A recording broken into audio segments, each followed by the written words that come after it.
안녕하세요. 주스TV의 주스입니다. 대선 테마주 분석 2-2편 미래통합당 황교안 예상 후보입니다. 2-1편에서 황교안 예상 후보의 정치 이력이라든지 테마성하고 제가 어떤 식으로 이 종목에 대해서 선정을 할지에 대해서 언급을 드렸으니 1편을 참고하시면 될 것 같습니다. 눈으로 한번 읽어보시려면 제가 잠깐 화면을 띄워 드릴 테니 읽어보시면 좋을 것 같습니다. 특징으로는 황교안 예상 후보는 과거 검사 계통 출신으로 정치 입문이 2013년 3월 달쯤 법무부 장관으로 처음 정치에 들어왔다고 보시면 될 것 같고요. 테마주가 반응을 보일 만한 게 이때 법무부 장관 국무총리 당대표 정도로 이렇게 테마주를 좀 분석하기는 좀 힘든 후보가 아닌가라는 생각을 하게 되었습니다.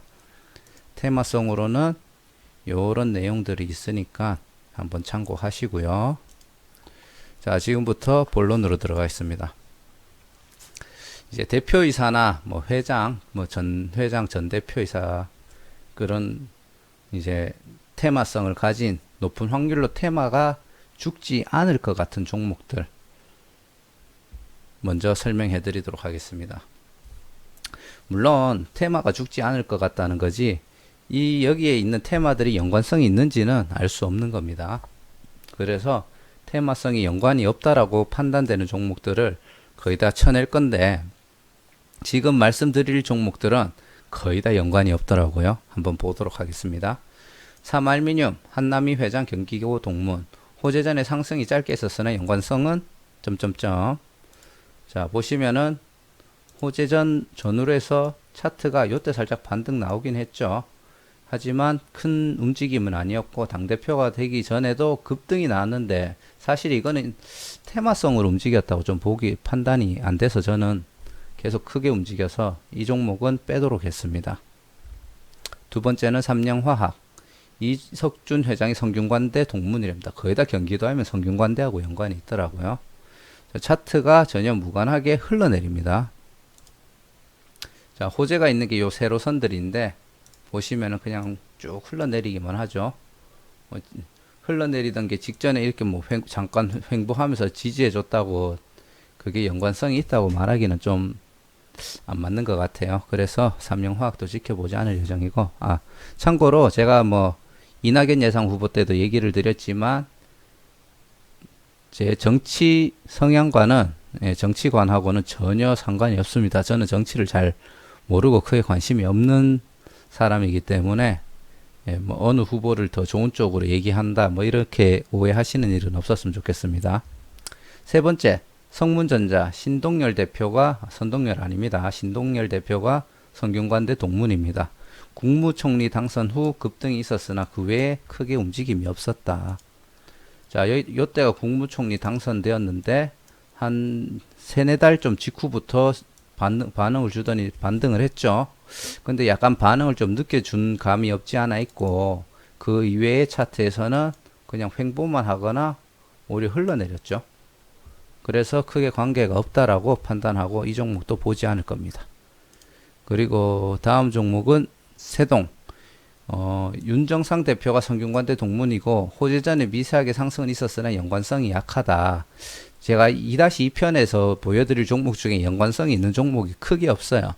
근데 세동 같은 경우는 그나마 직전에 보시면은 이렇게 치고 올라온 흔적이 좀 있고요. 이때도 내려가다가 좀 올라왔는 흔적이 있죠. 그리고 마지막 당대표가 되기 전에도 미세하지만 올라온 흔적이 있습니다. 그래서 이거를 연관성이라고 말하기는 좀 어려울 것 같긴 한데 그래도 그나마 시기에 호재가 있기 전에 계속 뭔가 움직임을 줬던 종목 중에 하나라서 이 종목은 한 번 더 분석을 해보겠다. 재무제표라든지 정말 좀 더 세부적인 기사에 이제 황교안 후보의 테마 주로서 어떻게 연관이 되어 있는지 한번 알아보고 판단하도록 하겠습니다. 다섯 번째, 세마테라뷰 구메디 파트너 생명공학에서 그 업종명이 바뀌었고요. 문종호 대표가 성균관대 동문이랍니다. 차트는 2004년 이후로 전혀 흐름이 없습니다. 변동 없죠. 그래서 그냥 이 종목은 생각 안 하기로 했습니다. 그리고 솔고바이오 김석원 대표가 성균관 법대 동문이고요. 국무총리 당선 후 급등은 있었으나 크게 무관한 것 같고 가장 중요한 거는 현재 거래 정지입니다. 예. 뭐 차트 보고 할 필요가 없어요. 그냥 패스. 자, 다음은 신일제약입니다. 신일제약은 홍성소 회장이 성균관 법대 동문이고요. 이미근 부회장이 성균관대 동문입니다. 법무부 장관 이후에 꾸준히 상승은 있었으나 국무총리 후 최근까지 하락, 움직임을 줬던 시기는 일치하나 관계가 없을 걸로 추정이 됩니다. 무슨 얘기냐면, 보시면은 여기가 법무부 장관, 여기가 국무총리, 여기가 자유한국당 당대표.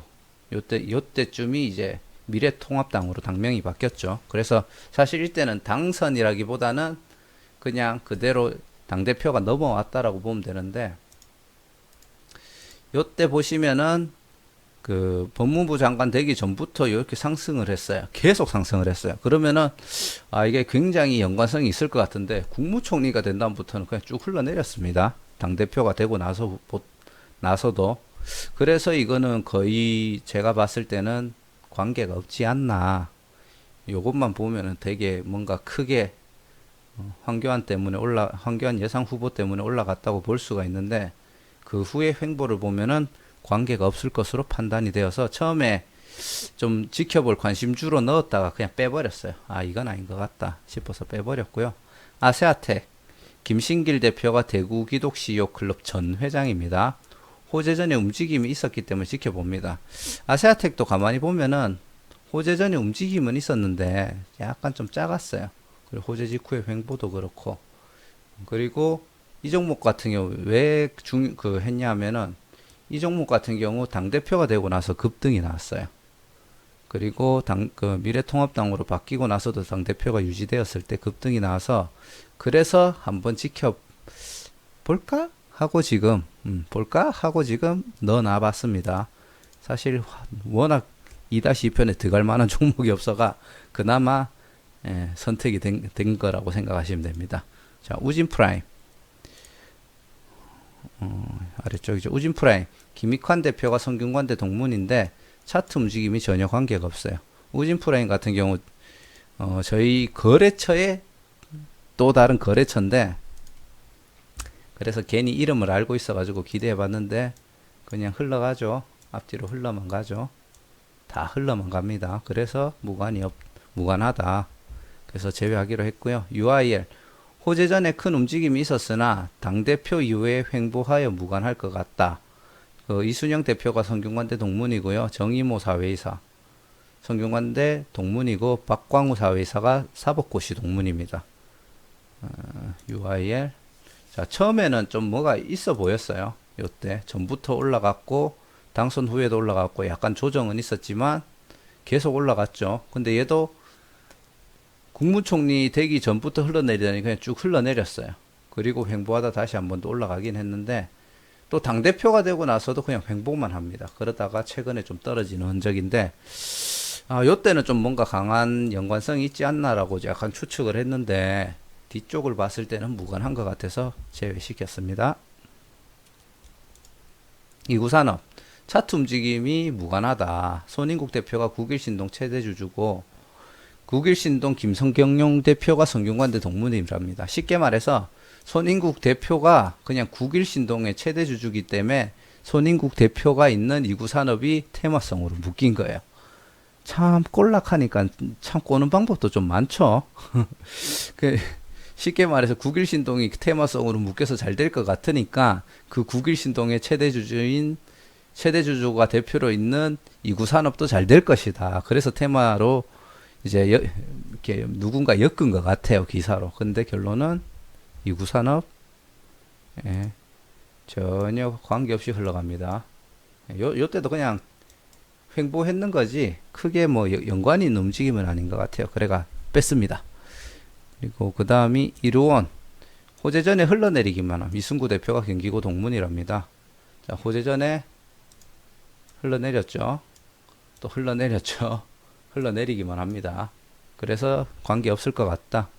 EXT 송기용 대표가 성균관대 동문이고 상장 기간이 짧고 그래서 정확하게 알 수는 없지만 언뜻 봤을 때 연관성이 없을 것 같다라는 얘기입니다.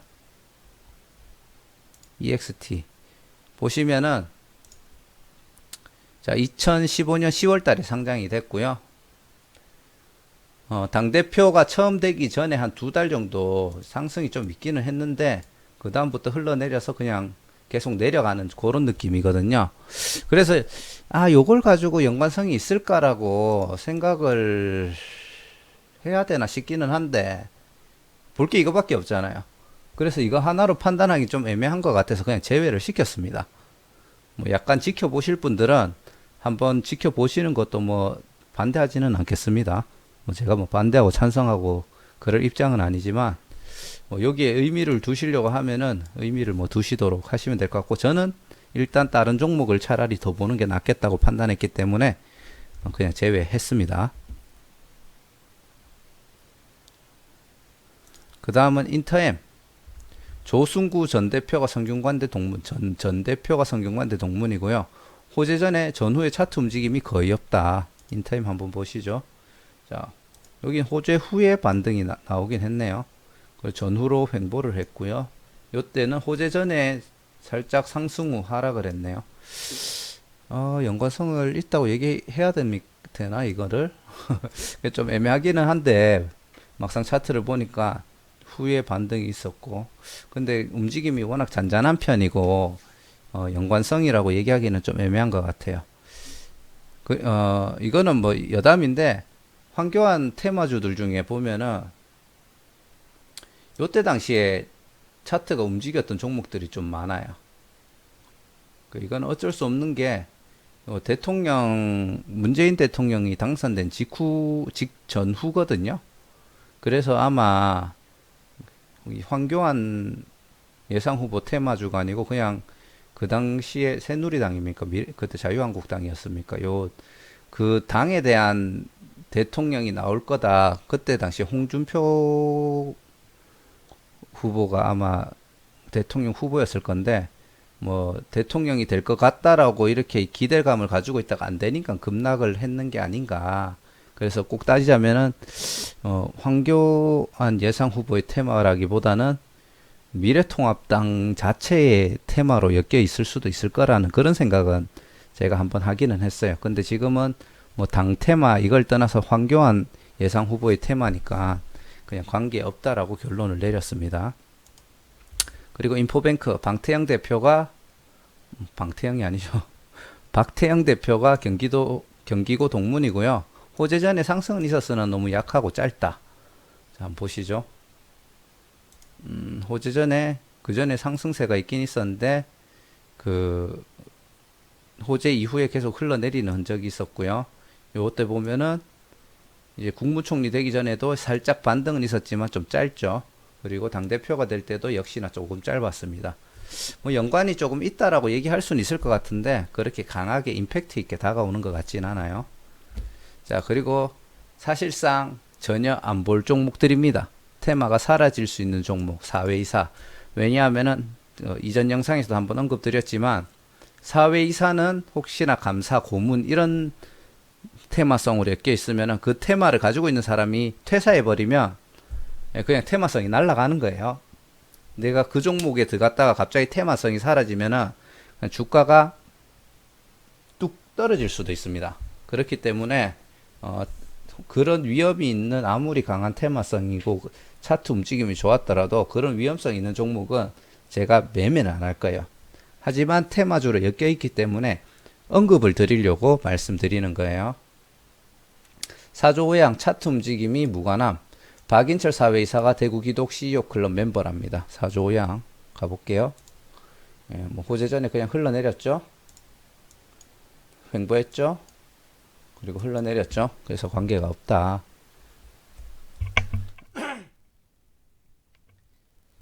그리고 이노와이즈 구화신테크고요. 조대환 고문이 사법연수원 동기랍니다. 그리고 청와대 전 민정수석이었고요. 이종혁 고문이 전 자유한국당 최고위원이랍니다. 그 차트 움직임은 있었으나 호재직 전후로 해서 있었으나 시기상 연관성이 없다. 아예 호재 전후로 또 없었나 보네요. 한번 그냥 보겠습니다. 이노와이즈 없었네요. 전후로 거의 횡보하는 모양이죠. 그리고 이때는 그냥 차트 자체가 크게 올랐다 내리는 그런 중간에 있었던 것 같은데 굳이 끼워 맞추자면 이때는 호재가 있었다라고 얘기할 연관성이 있었다라고 얘기는 할 수 있을 것 같네요. 그 전에 당대표가 될 거라고 올라오고 당대표가 되고 나서 다시 올라가고 뭐 그렇게 맞추려고 하면 맞출 수는 있는데 근데 생각해 보면은 당대표가 호재로 차트가 올라간다는 것도 좀 웃기긴 할 것 같아요. 개인의 테마성으로 당대표가 됐을 때 올라간다. 어차피 보통 당의 테마와 그 당에 포함되어 있는 그 멤버의 테마는 비슷하게 엮인다고 생각이 되거든요. 그래서 당대표 때 차트가 움직였다? 지금 생각해보니까 그걸 연관성이라고 말하기는 좀 애매하긴 하지만 그래도 워낙 기준을 잡을 게 없는 분이기 때문에 그냥 잡도록 하겠습니다. 자, 그 다음은 이지 박지만 대표가 박근혜 전 대통령의 친동생이었답니다. 그리고 박근혜 전 대통령 당선 몇 달 전까지는 큰 상승이 있었는데 당선 직전이나 그 직전 직후해서 계속 흘러내렸습니다. 그래서 박근혜 전 대통령의 어떻게 보면 가장 강한 테마주였을 수도 있는데 당선이 사실 그렇게 되면 당선된 직후에 폭등이 나와야 된다고 생각을 하거든요. 근데 안 나왔다. 근데 대통령 선거가 이때 맞나요? 2013년도 2월달, 3월달부터 임기를 했는 걸로 알고 있는데 결론은 그 다음부터 큰 흘러내리기만 했기 때문에 굳이 이 종목이 황교안 예상 후보 테마로 움직일 것 죄송합니다. 굳이 황교안 예상 후보 테마주로 움직일 것 같지는 않습니다. 그리고 마지막으로 이 퓨처 황경호 대표가 친인척 루머 창원 황씨라는 친인척이라는 루머로 움직였고요. 이창수 사회이사가 성균관대 동문입니다. 호재 직후에 상승은 있었으나 테마성이 좀 약하다. 왜냐하면 친인척인 게 아니고 친인척인 루머잖아요. 그리고 사회이사라는 테마로 엮기는 좀 그렇죠. 그래도 굳이 보자면은 법무부 장관일 때는 움직임이 없었고 국무총리 되기 전에 좀 상승이 있었고 된 후에 잠깐 흘러내렸다가 또 반등이 있긴 있었죠. 네, 그리고 당대표가 된 직후에도 반등이 있었다. 그래서 차트는 그나마 좀 연관을 지어서 움직였다고 말할 수는 있는데 일단 테마성 자체가 너무 약하고 사라질 가능성이 높다. 그래서 위험하기 때문에 안 쳐다볼 거라고 그 얘기를 하는 겁니다. 자, 지금 대선 테마주 분석 미래통합당 황교안 예상 후보 2-2편이었고요. 좀 영양가가 없는 종목들밖에 없었던 것 같습니다. 2-2편에서는. 그리고 지금 영상 업로드하고 또 2-3편을 종목 분석을 하고 다시 찍어야 되는데 3편에서는 이제 좀 영양가 있는 종목이 나오길 기대하고 만약에 안 나오더라도 저는 황교안 예상 후보의 테마주로 요런 종목들을 볼 것이다 라고 이제 최종 정리도 한번 할 거니까 3편 또 많이 기대해 주시기 바라겠습니다. 자, 시청해 주셔서 감사하고요. 구독과 좋아요, 알람 설정 부탁드리겠습니다.